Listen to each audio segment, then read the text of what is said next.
um, really struggling to accept that I might not have a solid answer as to why. Mm-hmm. Um, Yeah. just yeah, struggling with acceptance. Like just I just really want, like, I feel like it would be easier if there was a reason, like a good solid reason. Like if it was someone else or it was just like, no, you've got too old or you've got too fat or something, like Yeah. that would just make it so much easier to accept. But just it all seems so unreasonable from where I sit. Like, why would someone want to give up their entire family, like all the people that love them, the people that have been there to support them through everything, Mm. for to in order to prevent yourself from having to go deep inside and grow and learn about yourself as a person, like that he would rather not do any of that for fear of what it might feel like. Instead, he'll just throw away his whole life to protect himself from that. Like, that Mm-hmm. just doesn't make sense to me. It's, I have to say that that is so good that you can see that and that you're observing that and not realizing that this is anything you've done or you're not doing or you did do. This is what he isn't doing, what he's Yeah. not prepared to do. And it is hard for you to understand, but at the same time, can you feel that it's not you? I think that's really important to just feel I that think, part that's like, yeah, okay, hang on, this actually isn't me, although it might be painted that way. It's actually not me. yeah. For the most part, I feel like that, but it comes in waves. Like, I've sort of just been so, up and down with it. Like, I'm all Yeah. good, and then I just sort of sink, and I start blaming myself, and then I sort of come out of that. I'm like, actually, no, it's not my fault. But, Mm. I'm constantly questioning what I could have done differently, what I could have done better. Like, Mm-hmm. but um, I think, like, ultimately, I know that it's not just me. I know I've played a part in it, and I'm willing to be accountable for that. But ultimately, it's not me. And that you're owning your accountability and that part of it, that's all you actually have to do, right? But it doesn't Yeah, stop the hurt. It doesn't stop no, all of that. But I think it's amazing that you're like, yeah, cool, I had a part to play in this. But ultimately, this decision now is something that you can't compute or you're struggling to compute because you would fight harder. yeah, I think that was, yeah, the fact that there's been no fight. Like, there's a lot that's just made me like, I've really in the last week started questioning so much of the Yeah. past 20 years. Like, Mhm. uh, you know to feel like you could just throw something away so quickly. And I think it's been exacerbated over the last couple of weeks by how clinical he seems. Like, it's like he's literally just gone, Yep. cut her away. And there's so many decisions that are trying to be made. I'm like, it's only been 6 weeks, like, I got a random phone call the other day from the insurance company about changing insurance stuff. And I'm like, oh my God, are we doing all this already? Like, there's just so many things, he already, like, I think only after like 2 or 3 weeks, his income was going, he like changed his bank accounts. And Mhm. yeah, it's just a lot. It's a lot that's happening in a really short space of time, and it feels massively overwhelming. I'm like, you can't just go and change all these things just that quickly. No. Like it just, and that it's all of that. It's all of those things that just make no sense to me. How clinical he is, how easily he can just cut things away and like seem like he's just moved on. It's like, oh well, done with that. I'm out of here kind of thing. Yeah. It really doesn't. I can't compute. No. It's like sending me into overdrive. How is it helping you see yourself?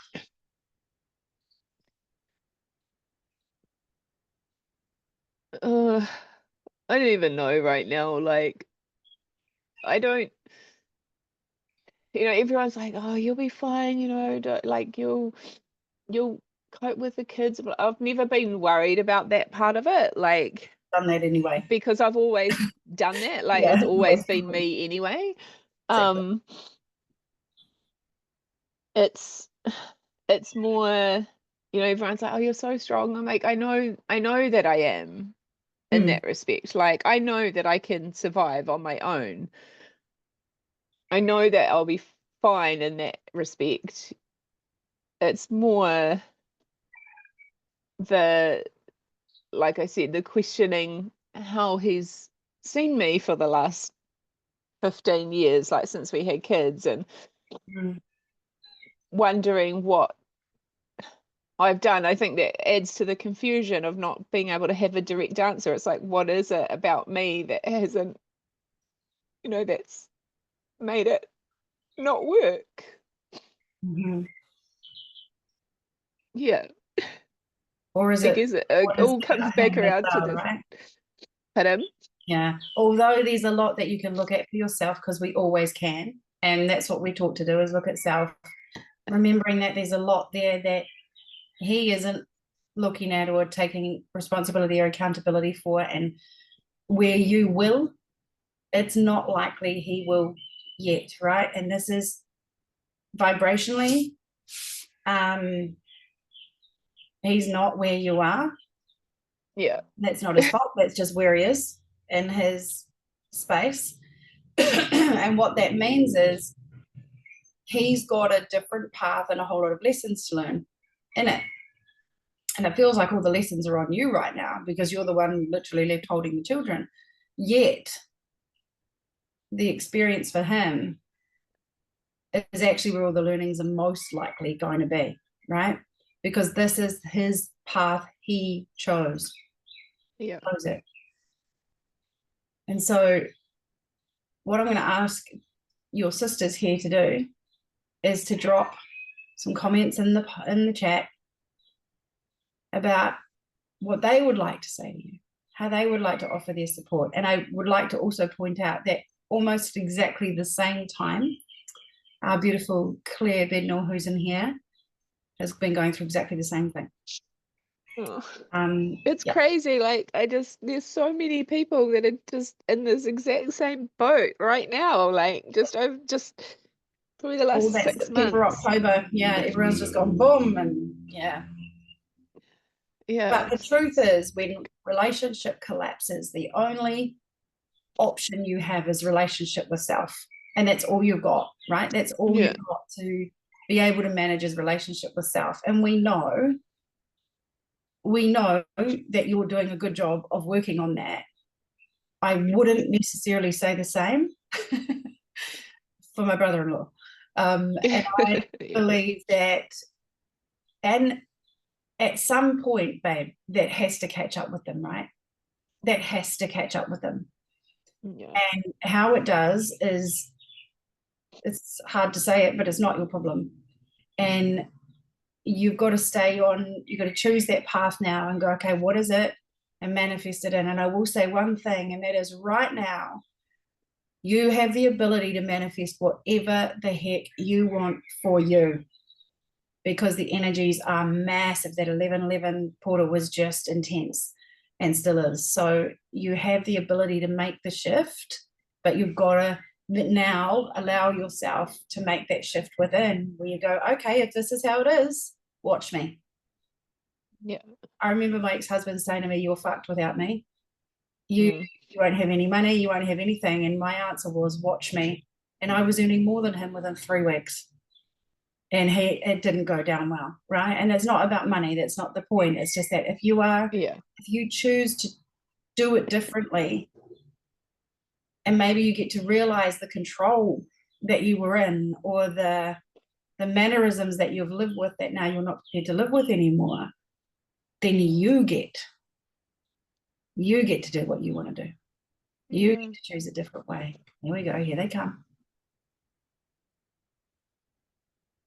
Yeah. Yeah. Keep space for you. Leaning into self is the best way through. And I do know that that's very hard when you have children, to actually get space for yourself. But also, this is a really good opportunity, I think, to say to the children, here's some rules, right? At this time, that's it. Like, this is mum's time. There's only me. I don't have backup and support. So this is how it's got to be now. Yeah. And the kids are good. They'll get it. Yeah, they've been amazing. Like, they've been so supportive, and it's not fair. Like, it's not fair on them. No, it's not. Yeah, they shouldn't have to be there, like, holding me when I'm crying inconsolably, you know, like, they shouldn't have to be doing that. Yeah. And But they get through it. They will, and they'll be better kids for it. You know, I remember Courtney, she's 24 now, rubbing my back while I vomited over the toilet because I just couldn't cope anymore. I was written off, right? And all it's made her is a more empathetic and people concerned person, because she sees it, she understands it. And yes, you can talk to these boys. These are going to be amazing husbands, these boys. I just want to say that. They will be, because they see how a woman breaks and they don't like it. So they will never let that happen.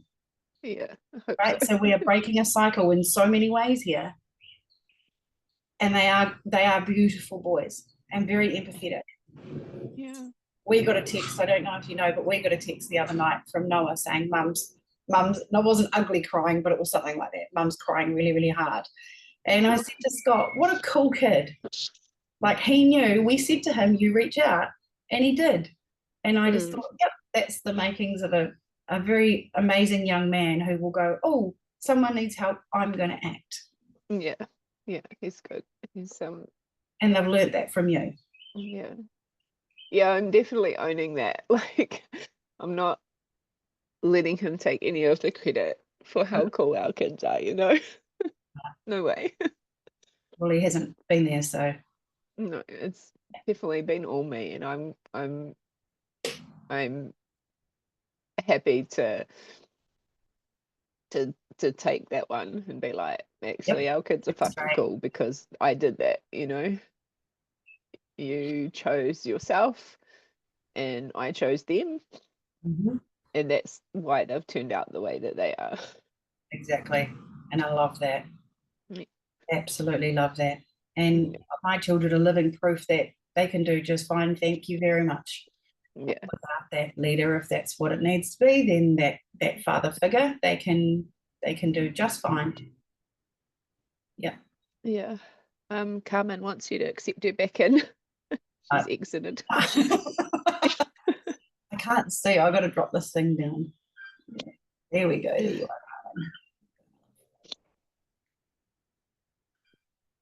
Michelle went through this years ago when her man decided to have an emotional affair. I forgave him, not let him off, but let go of the bitterness and the anger so that I could heal. He was the one who chose that, and it broke me into a billion infinity pieces. I questioned everything about me and have made the changes within myself. Yes, and it helped me to see me and where I'd given away my energy, my lack of boundaries, people pleasing, being the good girl, etc.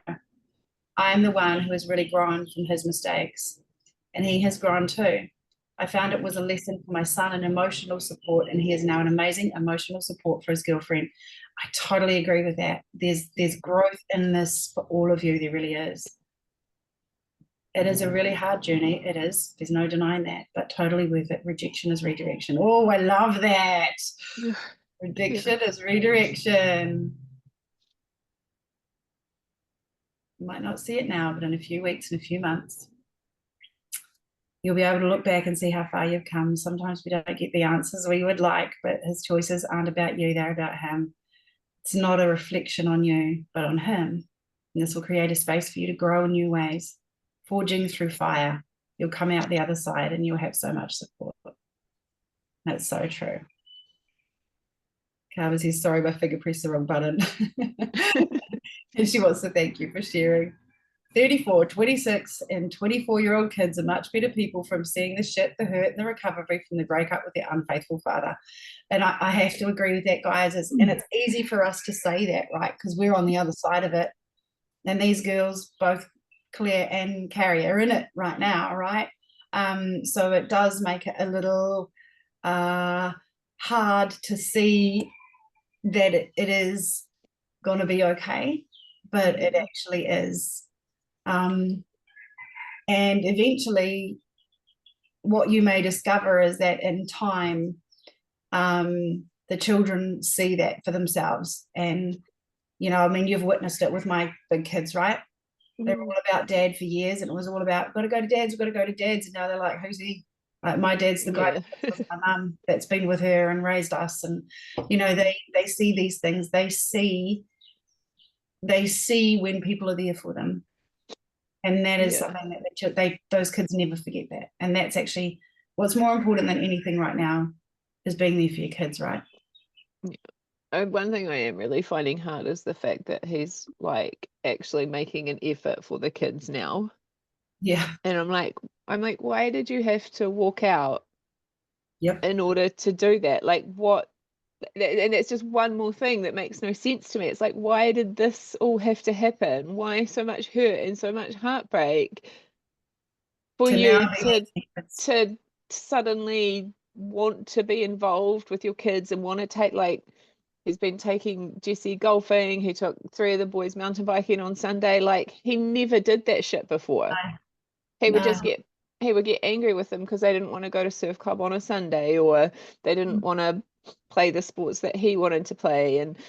And now all of a sudden he's like being super dad, and I'm like, this is all I've been asking you for so many years. This is the one thing that I've been almost demanding of you, like, you know, because you seem to be more self-absorbed than anything, and now all of a sudden you can make time for them. Like, it just it makes no sense to me. It really doesn't. Maybe and I guess there is a lot going on in his world. Like, if we can come from a observing him perspective, there is a lot in his world. A lot of it he's chosen, maybe without realizing it also, and maybe he won't own that bit. But it's almost like he's got himself so overwhelmed and convinced himself that he's trapped in this world, that the only way he could find a way through it is to step out of it. To give himself more space to view everything, right? Does that make it easy for you? No. But you can see how he's put himself into so much overwhelm. And that's, I guess, what we feel like we want you to be aware of now, is to pace yourself through this, and to know that it's okay to cry and crumble, and also go no, like, know when to say no. You're like, no, actually, I want to hang out with the kids this weekend. Then you set that in motion, but make sure that you're looked after, right? I think that's a really important thing here, and I think all of us mums would say that, is when you are left with the children, yes, strong boundaries. When you're left with those children, you have to have strong boundaries around your time and how they are helping you and supporting you as the other parent, making sure that they're not trying to find scapegoats for doing their part and playing their role, whether they think it's a financial constriction or not. Actually, not your problem. That's not your problem. There were other ways that this could have been done, that didn't mean moving out and paying rent somewhere else. There were other ways. So it's actually not. You need to be looked after, and those boys need to be looked after. A huge part of me wants to be like, no, fuck you, I don't need your money, because that same thing, you know, like, I was told that he's carried me for the last 15 years, and I was just like, whatever, I don't need your money, I don't want your money, like, that's not what's important to me, and it never has been. And there's a huge part of me that just wants to be like, fuck you, fuck off, take your shit, take your fancy car, take all your money, and just fuck off and leave me alone and leave the kids alone. But I know that that can't happen. But then the other side of me is like, actually, no, that's not fair on the children because he is responsible for them. And why Yeah. should they miss out and then have to live a life of like struggle street because I've wanted to just cut him away, Yeah. you know? Yeah. Or like, And yeah. remember that money doesn't have to go to you, right? So, and I think Oh, this no. is the important thing to remember is you can go, okay, whatever comes in, I'm going to do my damnedest to make that solely for them, and I'm going to try and do everything else. Sweet, Yeah. that's great. But yes, it does Yeah. need. It's never been about money for you. It has always been about money. We know this. Yeah. And what I would like you to feel into is what do you want it to be for you going forward? And if it is to be centered and continue your journey as an amazing mum and as a spiritually evolving person, then that's the line you stay in. And that's where you keep going, right? To continue to embody the version of you that you know you are. Yeah. You're not running from your truth. Yeah. And that's something to be bloody proud of. Yeah. Yes, start planning who you want to be, where you want to be, who you want to be, what you want to be. Yeah, the whole lot. It's like, okay, I'm in creation mode. And we are literally in that manifestation space right now. So whatever you know is best for you right now, and that might be a big thing to ask yourself because you'll feel like you've got spaghetti brain. Yeah. Yeah. Whatever you know and your heart is right, which is those children being good, and having the right people around you. That also means the opposite of that is cutting away those who aren't, and that doesn't mean cutting him away, but you don't need to be as involved with him. Yeah. He can contact the children directly for a lot of things, and if he wants to, you can. There's a lot you can do to give a clear boundary around your energy. And I think this is the case for all of us, right? So there's a message in this for all of us. If we're feeling overwhelmed in a situation we're in, where will we choose to step out? Where will we choose to go? Actually, you know what? You can play in that fucked up little game, but I'm out. I'm actually out. And you can continue a little party over here. I'm actually over here sitting in the sun enjoying my day, right? So there are things that you can do to change and to create rules for yourself now. Yeah. And new pathways. But boundaries is going to be a big one. Yeah. It's easier to place the boundaries when they're not in your house than when they are. A lot easier because they don't have access to you the same way. Yeah. All right. Yeah. But I really hope you take those messages in. That there's so much support even in here, and it is an interesting feeling. I know the rest of you will get this, and I certainly do that. You look around and you feel like the rest of the world is moving on, and you feel like you're a bit stuck, and you're like, what is happening? It's like when you have a big death in the family, and it's just like, oh my God, the whole world's still going, and how are they still functioning when I feel the way I do? But the truth is that is exactly how it happens. And when you're ready, you get to just step back into it. Yeah. And every day is a day toward what you want to create. It's not a day deeper, it's actually a day closer to what you're creating. Yeah. And you're very loved and very held. Thank you. You're so welcome. You know where we are. If you get bored, you can come to Stratford and paint Courtney's house with me. I can't wait. And it's amazing. It's so therapeutic, not. I actually really like painting, so maybe I should. Great fun. All right. Much love. Well done. Well done. Speaking into that. And first, I'm impressed.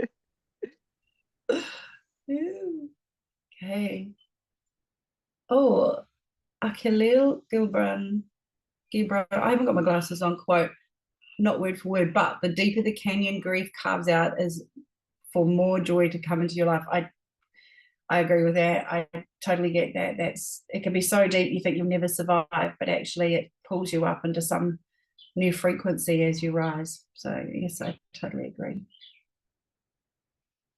And thank you everyone for holding space for her as we went through that, because it's a big, big thing, a very big thing to be in Carrie's situation. And I know that she will appreciate beyond words the support and love. So thank you. Who is next?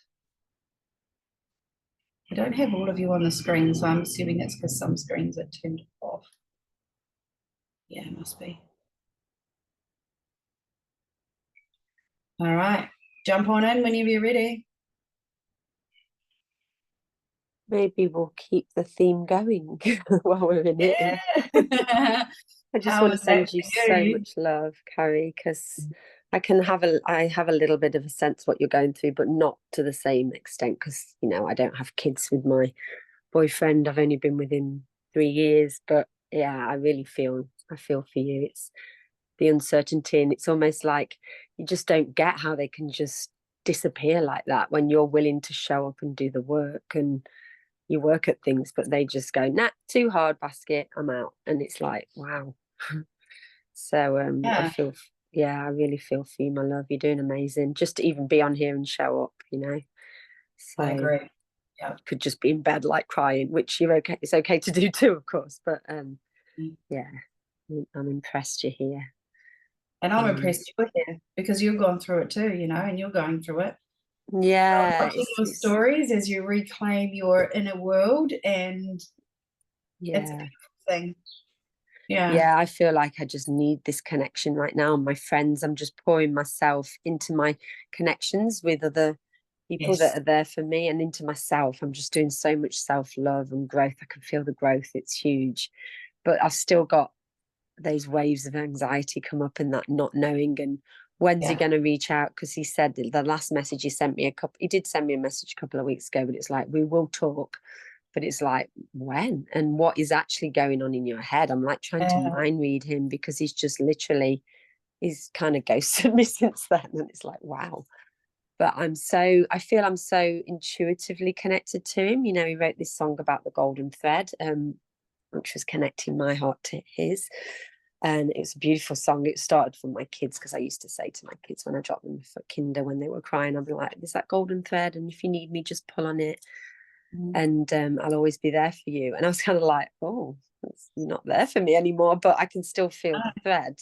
I feel like I'm there for him, and I keep sending him love down it energetically. And I'm just trying to make sense of what he's going through. And I think the reasons he gave me for splitting up or for having this break were excuses. They're not the real reasons.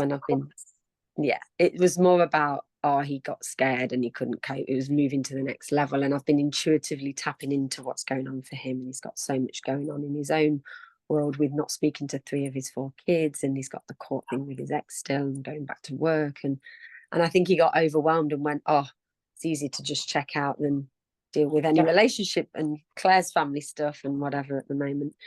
But it was so interesting. I had a kinesiology session yesterday. It was amazing. And some stuff came up, and most of it I resonated with. But one of it was like rigid thinking and not being open. And I was like, and everything else was like, yeah, that resonates. And we delved into it. But that one, I was like, yeah, not really, because I feel like I'm quite open to change. And she went, I don't think it's you. And she muscle tested, and I was surrogating for him. And it made sense. I went, that sounds more like book. I know. And she said, gosh, you're so connected. I've got goosebumps now. You're so connected to him, like energetically, telepathically, that you're surrogating for him. So we cleared it for him, and then we got myself back into my body and stopped the surrogation. And I think it was confirmation that my intuition, because I've been doubting my intuition and going, God, what, like Carrie was saying, what did I do wrong? What could I? And it made me realize it's not actually about me. I mean, there's always things I could have done a bit, better and worked on more. And we all have that. I maybe took him for granted a bit, just thought he'd always be there. Maybe didn't put as much effort in at times, and put effort into other things. But yeah, it was a big aha, like, oh, trust that intuition. What you're feeling is true. Yeah. You know, what you're feeling is going on for him is true. He's avoidant, I'm anxious attachment, so he's going like this and I'm wanting to go like this, but it's taking all my strength to not reach out. And yeah, so that was a big realization. And I've been doing Heelys on him too, and it's been coming up about that rigidity as well, in black and white, and he's in his head. And so I guess I've got to just allow him space. But it's like when he initially said we'll chat in a few weeks, it's been 4 weeks now. And I'm like, how long's a few weeks? You know, it's been over 4 weeks. How long do I wait? Christmas? You know, well, am I going to be on my own at Christmas? Obviously don't have family here, and that's a bit of a fear that's coming Come up. on, Claire, get on a plane. Yeah, come on. Come to New Zealand. Yeah, I've never been to New Zealand. You can sleep in here with the kids. I know. The thing is, I only have my kids Christmas morning, and then they go to the ex. And I used to hate being on my own, but I'm just going to embrace that now and just trust that what's meant to be will happen, and I'll be okay if I won't be on my own. Someone will invite me around. Oh, I'll come to you. Also, maybe there's it's like, cheap to fly on Christmas Day, because no one wants to fly on Christmas Day. That's right. Exactly. There's also something really beautiful about a really still Christmas. Yeah. Very sacred. I've had a couple, not by myself the whole day, where I had the kids half a day or something like that, and then off they went, and I'd be like, real anxiousness. What am I going to do? I have to be with someone. Then actually, you got to celebrate. I drank wine in the bath. I remember that, and I was just like, fuck, I can do whatever I want. And then I went for a bike ride, and I was half pissed. It was amazing. Yeah, that's right. There's no one to show up for except yourself. It was great. It was a long time ago, guys. I don't drink now. I still like it. It was actually amazing, right? So yeah. Whatever it is, whether you're alone or not, you're never alone. No. And so it's that fear of being alone that's worse than the actual being alone. I've actually been quite embracing, like the last weekend I didn't have the kids, and I was hoping we'd catch up, but no, didn't. He knew he's been to St Kilda, I know, because I've seen on socials he's been to a gig in St Kilda. He lives an hour and a half away, and I was like, God, he really doesn't want to see me because he didn't reach out. You know, we could have had a coffee. It doesn't have to be intense, you know. But yeah, I just spent the day in bed mostly, or the weekend in bed. I went to the gardens and then I just rested, and I actually loved it. It was so, and I probably wasn't even in that energy to see him, to be honest. I was just kind of healing, and I've been focusing a lot on my healing and growth. And at the festival I was at was amazing, and had a couple of sessions, and we worked on. It goes back to my mum. I did like a Psych K and a family constellation session. I didn't realize I could work on book. I thought I had to work on family and there's family constellations.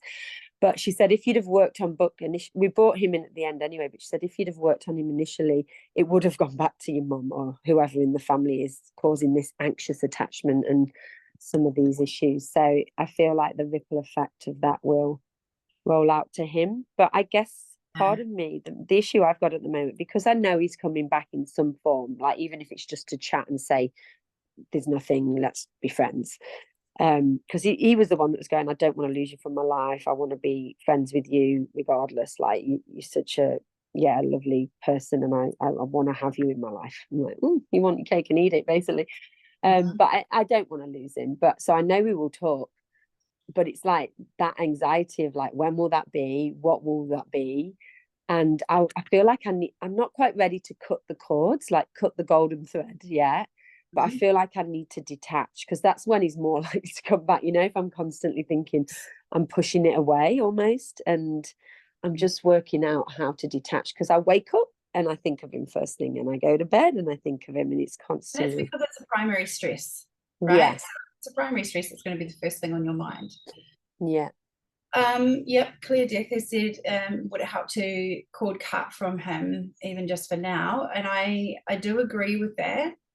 But the other way is the golden thread is very significant, right, in your life. The other thing is, could the golden thread become thinner at a point? So golden thread, if you're not ready to fully let it go, could it just become maybe more thin at his end and still thick and beautiful at your end, but it just thins at his end? So at any point that you're like, okay, we're done, it's just a, and it's easier to disconnect, right? So what that's doing is supporting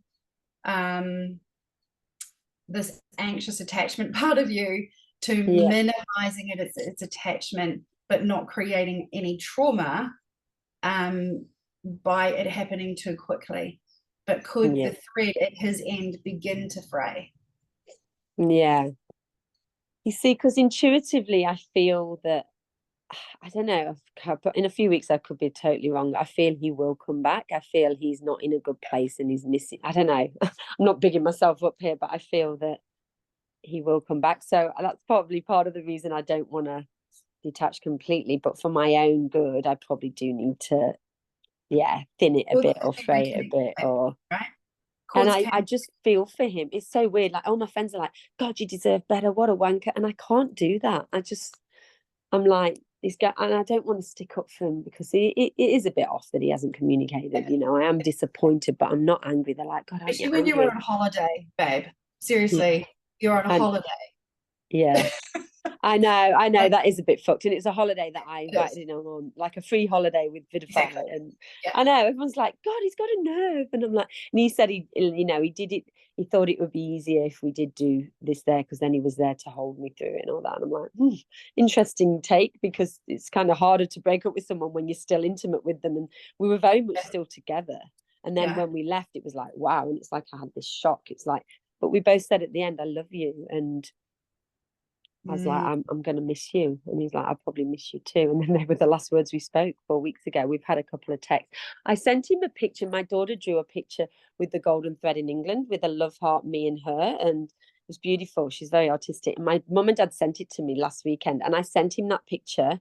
So I wasn't expecting a response. I sent him that picture and I said, I still feel that golden thread. I'm sending you love down it. Because I just thought, it's not me to be all fuck you, that's not who I am. And as much as everyone's going, you should do that, but then there'll come a point when if he doesn't show me the respect to come back, I will need to set a boundary and say, look, I'm moving on. But and maybe that's something that you could investigate for yourself too, is how long is long enough to be hanging on before you go, okay, well, now I'm actually done, and even if you do want to have a chat, I'm actually out, right? So we just talked to Carrie about these boundaries, because at the moment there's a hanging, or literally on the end of the fishing hook, and it's just, when's he going to reel you back in, right? So I think maybe set some really healthy boundaries around what is okay and is not okay for you now. Like at the moment, he's making all the rules and you're just waiting in the wings, right? What about if you went the other way and went, actually, hang on, it's me and my kids that are affected by this. And this is how it's going to be. I know, that's the thing. When there's an avoidant one, they're meeting their needs, they're fine because they're just going into their cave where it feels safe. But for the anxious one, it's like, fuck, I'm not getting my needs met at all. And he knows that. He probably knows that I'm not going to be doing okay. Although I am doing okay, considering I'm like really just pouring all that love back into me. And that's where the growth is. And that's what I needed to do. And I'm just, work's gone on the back burner, really, to be honest. And I'm just doing the minimum. You look great. I have to say, both you and Carrie actually look fantastic. Thank you. So I know in your heads you're like, I look like shit because I've been crying forever, but actually you both look really good. Energetically, you're both looking really good. Wow, that's great. And I could see Claire before, the other Claire, looking, going, oh yeah, they actually look pretty good. I could see her like that. It's weird. I kind of feel okay, but then I get these waves of anxiety. And I think it's because it's not final. Maybe when it's final, I'll crumble. But then I'm already kind of detaching a bit. So I'm thinking, oh, when it is final, if he does cut that cord and say, nah, we're over, I'll have done so much work and growth that I'll actually be okay by then, because it's every day I'm just maybe detaching a bit more and thinking, oh, if it's not him, it creates space for something better, someone better. This or something better. This or something better. Yeah, that's a good thing to say every morning, isn't it? Or every night or whatever. Just universe, God, whatever, creator, bring me this, bring me him or something better. Carrie has just said the still protecting him thing sounds very familiar to how I've been feeling and acting. Carrie has protected him for a long time too, Carrie. It's nice to hear that, because I feel like I've aged like 20 years in the last 6 weeks. So you actually look so good, babe. And I think that's really important, because remember, when you have been protecting them, even whilst in a relationship with them, that has a massive energy depletion. Now, a lot of what they are saying you have done is because you've spent all your time making everything fluffy for them.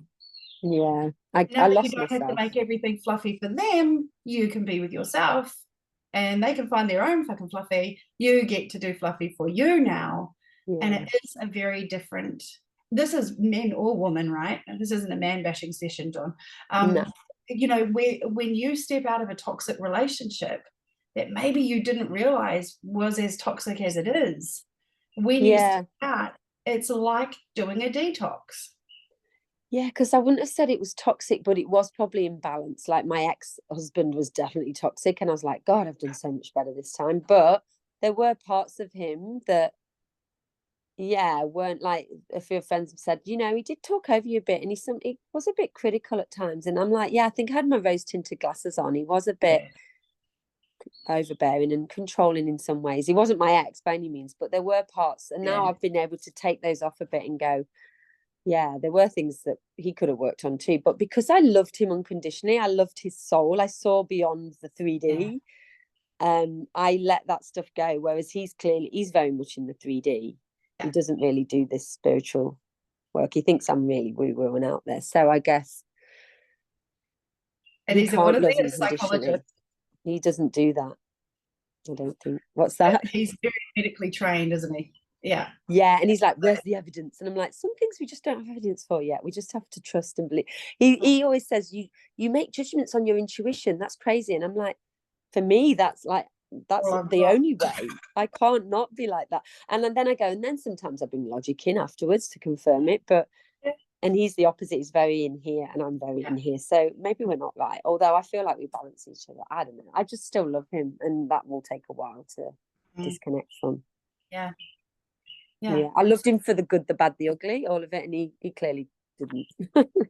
And I think this is really important, right? Is yes, the ability to see the true person feels like such a curse sometimes. Yeah. And it's that people don't see me the same way as I see others. That's right. But that is through their conditioning, right? Yeah. The only reason we can't see another person the way, like through the eyes of God, effectively, is because of our conditioning and their conditioning. Yeah. Otherwise, we're all the same. We are one. It's It's love, just and I see that love that have created our personality. So what he's picked up is safety in, let's say, theoretical knowledge. Yeah. Your safety is in in the woo-woo knowledge, but it is, you know, like woo-woo's. I love woo-woo. Woo-woo's good. It's where he has become safe. Therefore, that is how he plays out his life. But that doesn't mean that it's right. It's just that he can't see any other way because his fears keep him trapped in that. Yeah. And he did psych degree to make sense of his ex-wife, who he did like dark triad personalities, and she's probably one of those. And it was more, I think it was to help him understand. So, and now he's become, and that's when he stopped being religious. He was totally religious in the Salvation Army, grew up very had total faith. Now he's not religious. He's lost the faith. So I think he's got so many woundings that he's not worked through still. And that's what brought us together. We both had woundings from ex-partners, ex-wives and husbands. And he's like, you're the only person that's ever really got me. You're so loyal. But it's almost like he's just gone, oh, yeah, just forget about all that she's just been there for me. And there's a few things that annoy me now. I'm just going to, that's how I know there's more to it than what he's saying. And I feel like he's going through a tower moment or a dark night of the soul or whatever. Absolutely. And he can't do that with me there. He needs to, because he doesn't show vulnerability. The only place he shows real vulnerability is in his music. And I hear it. And that's why I love listening to his music. So I feel like I get to know, I don't do it at the moment, it's too hard, but I get to know the real him. And that's great. He's got that space and that's how he heals. And I know he's writing music at the moment. So hopefully he's processing that way. But I have to, just like Carrie was saying, it's not about me, it's about him, you know, a lot of this. And I've got to allow him the space to work through that. But whether I'll wait around forever, well, I won't wait around forever, obviously. I'm not ready to date again, obviously, but Yeah, but also, you know, if he's not willing to process this and he comes back and says, oh, I quite like you back in my life now, I think you also have to ask some serious questions here. Can I go through this again? Can I do Yeah, this? and the whole What's the likelihood detachment of going fire? in your cave thing is not okay, because he's done that a few times, not for this length. He's done it for like a couple of days before. When we first met, after a month, he did it for 3 weeks because he thought I was Yeah. spiritual. So he was like, oh, you like my ex, because she used to be the prophetic.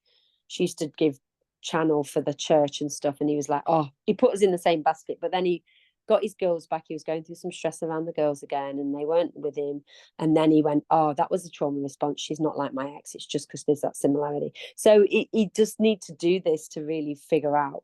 And he's aware, but not, I don't think he's aware as like we are doing all this work. Yeah. But it drops in, but he's a snail. It takes a long time. So He's I've got to have patience. disconnected from his connection with source. Yeah, and he's on his own, and he's often on his own. He doesn't, he's isolated where he lives. Got one housemate, but he does this on his own. Whereas I couldn't do it. I mean, you need moments on your own, but I need that connection, and that connection to source as well. I don't say God as such, but yeah. And he's like, he's lost faith, and he had a huge convo with Stephen Keller on the bus in from Vidify about this, and it was actually quite cringy. They were getting quite heated. He was like, yeah, don't believe. And Stephen was like, well, you've used a traumatic experience to lose your faith, whereas that's when you needed your faith the most. Yes. And it's true. He's like gone, oh, because this has happened to me, I no longer believe. But in those times, that's where faith brings you through, doesn't it? Yeah. Anyway. Wow. Well, he's got too much trauma associated with the church, I guess. Yeah. And Claire's just saying that she trained in psychology to figure out what all about her fucked up childhood, and it's very common, right? So that is a trauma response in itself. To go, oh well, I'm just going to go and learn about it because then I know everything about it, and that way I can understand it. But it is still actually avoidance, because what you're doing is going and learning from someone else instead of going in here and going, what happened to me, and can I move through the shadow, through the dark, connecting in with the dark feminine and the dark masculine, and actually bringing all of this to light. And it's a very difficult thing to do, especially when you're already stuck in the trauma. And both these guys, both Cam and Buck, are both in that same place right now, where they're like, okay, they could go one way or the other way, really. And they could either go into coming into a massive spiritual unfolding, or they will just get stuck and stay in that very 3D. And ultimately, it is their choice. We want to save them. We want to bring them out of it, but it's their choice. And at a soul level, they've already chosen to do that. But sometimes they'll go, well, I'll kind of feel into trying to understand myself a bit by going out here and studying this to try and understand what has happened to me. And that'll help what's going on in here. But it's not generally how it works. It's a distraction in a way. I mean, it gives them knowledge, but it doesn't Doesn't give them wisdom. The wound. Yeah, exactly. They're very different things. Yeah. So intuitively, you feeling that I should detach then? Yeah, I should. I don't know how to detach. I guess cutting the cords or thinning the cord is the way to detach. Visualize the golden thread just fraying. Yeah. Whether it's right in the middle between the two of you, whether it's more at his end. But I'd like you to hold on to your energetics of the golden thread, because it's not just about him. That golden thread was yours. Yeah, I came up with the bloody name, the thing. Right? So maybe just the connection from the golden thread to him could begin to fray, because it's still got to stay in place with the children, right? So maybe if it's pronged off in several different directions, let that one that is connected to him begin to just slowly fray. And each day another little piece lets go, just like a big piece of elastic. And that will give you the comfort to let go as you're healing and rising in your energy, without it feeling like another big impact. And Carrie, that's really helpful for you too, is just allowing the threads of your emotional connection to slowly let go. And I think that does happen quite naturally too. I think day by day there's a little bit less, and it's a tiny amount, but then that builds up, doesn't it? That's right. And I think I want to practice detachment, as in detachment to outcome as well. Like, whatever happens. And that's the law of attraction, isn't it? Manifestation. You have to detach from outcome, and that's when it comes, because otherwise, if you're so attached to the outcome, then it's not going to come. So yeah, it's the surrender in it all, right? So all you can do is let the fraying take place, and then let what happens after the fraying also happen. So it may mean, Claire, that he doesn't show up to talk, right? Yeah. But right now, I think you know what the answer is. He's making it pretty darn obvious. You can't just step away from someone like that, you know? No. And I think it's really important to question here, who will I be if I continue to hold on? Or who will I be if I move on and if I move through this? Because when you're in that holding on, you're still in the anxious attachment. Yeah, that's it. And I want to move out of that because it's not healthy. I mean, I'm focusing on other things. Well, I'm focusing on me, but it's still there. It's still a thread that's on my mind a lot. And intuitively, I get that he is doing this because he can't take my love. Like, he's not used to having someone that loves him in this way, and he's almost repelling it. And that's what I really feel intuitively. It was too much for him. All his other partners either left him or didn't give him what he needed. Like, one girl just didn't want to be intimate with him, and they went 4 months without, and then he was like, I'm out. And then the other, he's had 3 major relationships. The other one, she'd lose herself in a relationship. She'd felt like she'd lose her independence, so she'd leave him. She left him 4 times. He's doing that to me almost, like in 4 years she left him 4 times, and then she'd come back 6 months later, and then but she'd stay a short time and feel like it was too much again, and then leave, and then eventually stop taking her back. But what he doesn't realize, he's almost doing a bit of that to me, and he knows how painful it is. So how can he do that? You know, that's what I'm thinking. He's doing that. That's learned This behavior, is too much. right? Sorry. That's that learned behavior. Yeah. And I feel that he's probably not even aware he's doing that, because it's just his style. It's his attachment style, avoidant. He runs when the going gets tough. But I feel that he's not used to someone that loves him unconditionally. He's almost, I feel intuitively, I could be wrong, that he's almost leaving me before it goes wrong, because at this stage, all his other relationships, except with his wife, the other 2 ended around this stage, 3 years. Or they started to go wrong. So I think unconsciously he's aware of that, and he's going, right, maybe I'm just saying this to make myself feel better, but I feel intuitively that's what it is. And it's his cycle to move through. Yeah, and I've got to align the space to do that. The more I try to move towards him, the more he's gonna run away. So go deeper into his cave. So thank you. I'll do that detachment thing. I think that feels like the right thing. If anyone else has any suggestions for Claire also, or just any messages, that would be really helpful. Thank you. But I do feel like at the moment he's playing all the cards. And I feel like potentially a boundary for you in this is that for you to say, actually, what if I don't want to hang around? You just up and left me in the middle of a holiday. I know. What if I don't hang around? I deserve better. And I mean, my friend was going yesterday, she was like, you know, like, you need to put a deadline on this, like by the end of November. That's 6 weeks. You really need to know what's going on by then. I mean, maybe in his world he's made his mind up, but he's just not communicated it, you know. I don't know, but he did say we will talk, and I have to trust him on that. If he backs down on that, then it's like, God, you can't even give me a conversation, you know, like after 3 years. It's not like it's 6 months or I think a deadline is a very healthy thing for you.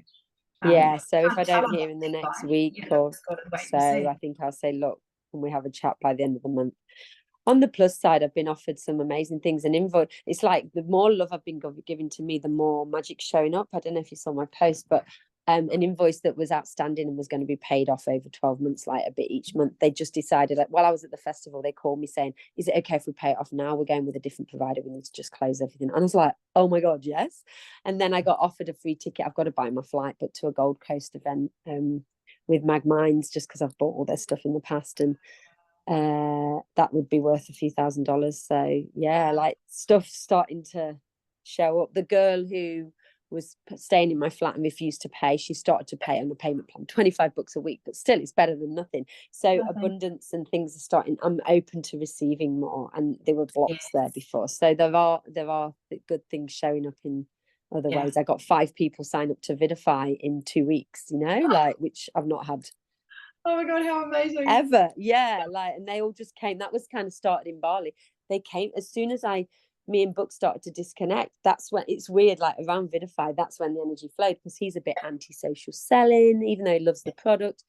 So I felt like there was a block there. And then these people, I didn't really have to do much. It's people I planted seeds with, but they just came to me pretty much. So it's an energy leak, right? If something is not aligned and it's leaching your energy, then it's harder for others to see you or be with you because they can't. There's this leaching, there's all this energy disconnect. And so as those things that were leaching you step away, other things begin to come in. Yeah. And we've seen some crazy things happen over the last couple of weeks and gone, how is this even possible that this is taking place? So and that's it. I felt that I stopped some of my well-being and spiritual practices with him, because he's not like that. When I was with him, I didn't really meditate as much, and also I didn't have the time to do my yoga, my dance, sound healings, whereas now I'm getting all that beautiful, nourishing stuff back in my life. I mean, I did this online stuff still, but the face-to-face stuff, so that's a positive. There's always positives. I'm giving back to me and follow. I go to gigs with him a lot. I'm not drinking anywhere near as much alcohol, because we go out a lot, gigs, pubs, bars, low vibe places, I guess. I mean, I still love going to gigs, but I haven't had a drink in a week, and we'd always, well, not always drink, but we drink a few times when we're together, in the week. So that's a positive. Yes, there's lots of positives. There's lots of positives, and it is what you make of it now. And that's hard because it's still fresh and raw and all the things, but it is what you make it now. Choose. He doesn't decide when you have a conversation. He doesn't decide how you live your life. You do now. So he's literally given you the authority to choose your life now. Without having to answer to him. So exactly. To your advantage, I say. Thank you, guys. Thanks for listening. And I'm feeling for you, Carrie, too. We'll just put one foot in front of the other each day, I guess. And it was easier to leave my ex-husband because he was a wanker. Sorry, excuse me. I was just relieved when I left. But it's harder to leave Book because he's not. He's just got some wounds and shit he needs to work through. So that's why I'm finding I'm more heartbroken with this. With my ex, it was like I was trying to leave for ages. And then by the time I left, I was so over it. But he's the one that's left me, and that's always harder, isn't it? The rejection, the abandonment. Absolutely. It's like, what's wrong with me? Oh my God, what did I do wrong? And when you think about it, it's not about you. It really isn't. I mean, we can all work. It takes two. We can all work on things, but they've not all 100% on you, and often they kind of make you feel like it is, or they plant seeds that have your vulnerabilities triggered. That make you think these things, but actually you can fully convert that and turn that around. That is a choice as well, right? Not taking it personally. Very difficult, and you still have to move through the grief of it. You still, you don't want to gaslight your grief or hide it away. You've got to let yourself move through that, but also know that there is promise of an amazing life ahead, even if they're not in it. And yesterday I felt real excitement. I had a self-care day. My friend, I went there and she did an infrared sauna on me. I had the kinesiology. She did this chi machine. It was beautiful. She bought me lunch. It was lovely. And I just felt excitement and magic in the air. I was excited of what was to come, whether it was him coming back or something new. I just felt like there was magic unfolding, which is good. It's a good place to be, isn't it? Yes, absolutely. And there is so much unfolding already. So that energy as much as you can, because there's rather than the old me would have fear of uncertainty, but I changed it to excitement instead. It was not as anxiety inducing. It was more, I'm excited of what's yet to come. And I've been busting through fears. At the festival, I was managing tech and sound in the tent, and I was like, shit, and there was a sound healing. It was really hard work, and we had all the elements in the wind, and I was like, no, I enjoyed it. I rose to the challenge. Yesterday I'm really claustrophobic, so even being in the dome of the infrared sauna, I was like, I'll do this. I nearly didn't do it, and then we tapped through it, and I was like, I got this. So each day I want to bust through a fear, or not maybe each day, but each week. So today I set the intention it was going to be detachment or for the rest of this week, because I find it hard, Book highlighted this, I find it hard to leave people, places, things. So when I go to England, that last week, I'm always feeling a bit heavy because I know I've got to detach. It's one of my big lessons. So that's why this is so hard for me, but I know I need to do it. It's one of those lessons and growth periods. Attachment is a big one, but man, it's so freeing when suddenly you realize you're not need, nothing is need. It's all just desire and energy and being in the right space all the time without there being this pulling energy. It's letting go. I struggle to let go of people, especially, and things, actually. So this needs to happen. This is part of that process. Letting go. Celebrating, do a big decluttering as well, maybe at the same time. We've just been doing that. It's amazing. Thank you. Sorry, I'll let someone else have a go now. You're so welcome. Well done, babe. Thank you. I'm so glad I'm in this container. Well, I'm in all of your containers. I'm so glad I've got you and you guys, everybody, in all these containers to support me through it, because this is like my safe space. So thank you. Yeah, absolutely. Thanks. You're so welcome. Beautiful. So we get to see how so many people are moving through so many big things. And I just love that you guys have held space and just let it be seen, let it be spoken. I think that's a really beautiful thing. So thank you to all of you for doing that. Has anyone else got anything they would like to jump in and speak into? Don't be shy. You've seen the most vulnerable already step forward. So boom. We are, of course, holding the energy of the dragons within us. So we are bold, we are brave. We can speak in and through the fire and move through it. So we are.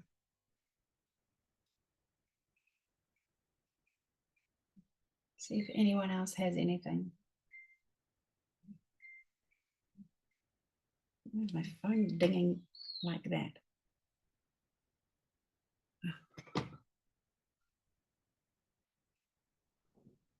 All right.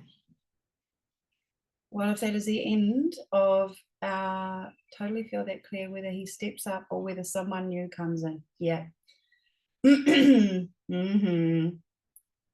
And Claire is saying thank you, Carrie and Claire Bednall, for being so vulnerable. And I agree. Like, it's such a big thing, and it reminds us and humbles us as individuals when others will stand up and say, I hurt right now. And to be so brave as to speak into that instead of going, no, I've got to be stoic, got to be strong, got to be tough. You know, we think we have to tough everything out. Well, we don't. We are allowed to go right in and process through and be in those ragey, angry moments. And we're not wrong by doing it. We were told that as children, most of us. Don't get so angry, right? It's okay to get angry. It's also even better when you know how to move through it and how to process and move your emotions. So proud of you guys for stepping in and speaking in to some very big stuff that's going on in your lives. That's a big thing. And I've spoken earlier to the power of manifestation, change and growth at the moment, and it's feels very real and very alive at the moment. I don't know if anyone else is noticing it, how when you allow yourself to be in that complete surrender and trust, stuff just starts happening. It just starts happening. We put the house back on the market after, as you guys know, last year having, oh my God, such an effort to try and sell the house. And then we pulled it off for the winter because I just couldn't do it. We had one open home, 3 offers, and looks like the house is sold. And, you know, literally coming back on the market to have one open home and everything happens. The difference was I had let go of the house. Last time I hadn't. I really hadn't. I was grieving hard because I didn't want to go. And I'd said to so many people, I've got a feeling I'm staying. Well, I did stay. And now, well, next year, we'll be moving. So not only did that happen, but then money that's owed to me, just like Claire said, has suddenly just started coming back in droves. All of these people where I've been like, come on, man, like this is ridiculous. It was 12 months ago. Boom, it's back. Another person just turned around and said, look, why don't I just cut $8,000 off the bill and we'll just make it 4? Okay, should we do that then? That's a great idea. Thanks very much. You know, like it's actually, seriously, there's some massive stuff available to us if we can let ourselves be in that. And my point of that is that what I have changed is my anxious attachment to the stuff that needed to happen. And I have now allowed it to be what it needs to be and be in full trust. And I would say, I think my husband has begun to come along for that ride as well, because when you're together in something, if you're both holding different energies, it's counter manifesting effectively, isn't it? And so once you can be in the same energy, then things begin to shift, and it's happening. So I'd invite you to really look at, where am I sabotaging myself by clinging, holding on, fighting, trying? They're all words that make sense of the struggle. Whereas if we can be in, I'm allowing, I'm surrendering, I'm opening, desiring, right? They're different energies. Same with me and my man when trying to sell a house. Yeah, it is. It's that we've got to be in that harmonistic energy. And I was sure that I was okay last year, but now when I look back, I'm like, no, I really wasn't. And just crazy, amazing things are happening. So hopefully I'll have more to announce on that next week in terms of other amazing manifestations we've managed to pull off.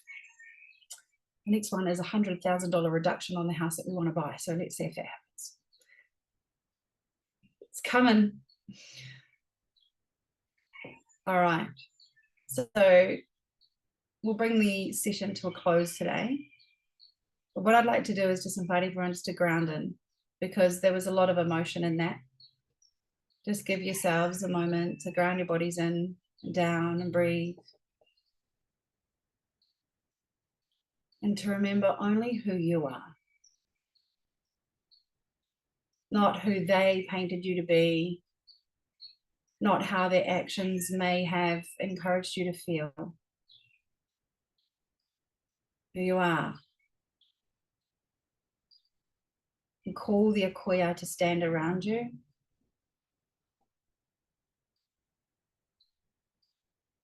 To be your leaning posts. To clear away the energy that you are not desiring to live within.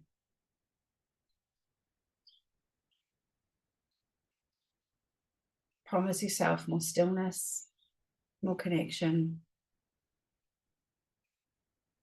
To be inspired by the change in your life.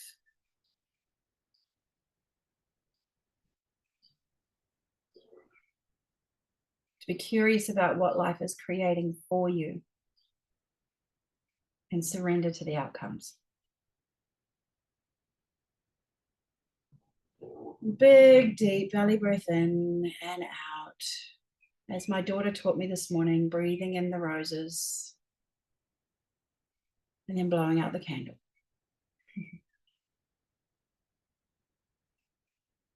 Much love to you all.